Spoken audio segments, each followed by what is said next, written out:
Dr. Renuka Borisa, consultant gynecologist from Kokilaben Dhirubhai Ambani Hospital, Navi Mumbai.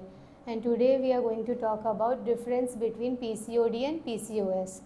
So PCOD is a medical condition wherein ovaries produce immature or partially mature eggs which lead to formation of cysts. Prevalence worldwide of this condition is between 15 to 25%, and affected age group ranges between 12 to 51 years of age. Etiology is sedentary lifestyle and poor eating habits. Symptoms may range from irregular menstrual cycles to difficulty in weight loss, acne and hirsutism. It can be diagnosed with help of ultrasound and blood hormonal profile. Weight loss with diet and exercise may help to control the disease. It's a reversible condition. It does not cause infertility. 80% of the patients, they conceive spontaneously or with little medical help. So diet which is low in glycemic index, fat and carbohydrate, and rich in fiber and protein should be encouraged. Physical activity in any form like dance, yoga, gym, swimming, at least 45 minutes in a day, 5 times a week may help to correct the hormonal imbalance and reverse the condition. PCOS on the other hand is multi-gene disorder which along with environmental factors interact to produce hyperandrogenemia, insulin resistance and menstrual irregularities. So it's severe form of PCOD in which the male hormones are excess in body, which leads to formation of cysts and chronic anovulation and infertility.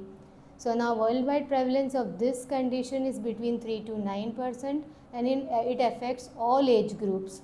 Now this etiology is multifactorial, so along with the environmental factors, genetic predisposition, insulin resistance, androgen excess, there are chronic inflammation as well as vitamin D deficiencies are responsible for these conditions. Now symptoms may range from menstrual irregularities, which can be scanty, irregular, delayed menstrual cycles, or heavy menstrual bleeding which may last for days, or totally absent menstrual cycles, that is amenorrhea, which may lead to chronic anovulation and infertility.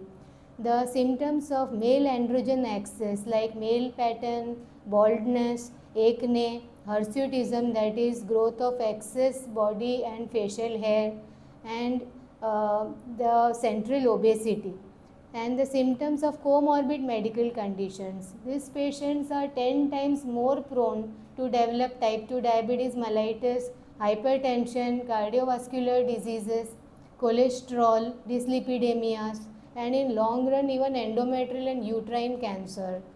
So diagnosis of this condition and early intervention. So along with lifestyle changes, medical intervention is needed to correct the menstrual cycles, to correct hormonal imbalance, to treat infertility. We need ovulation induction medicines, and in unresponsive cases laparoscopic ovarian drilling as well as advanced fertility treatment is required. So be it PCOD or PCOS, these women, they suffer from low self-esteem and body image. So a lot of emotional and mental help is required from friends and relatives and family members. So early diagnosis, intervention and treatment may not only help to control the disease but also to alleviate the symptoms and in long run to prevent further metabolic complications. Thank you.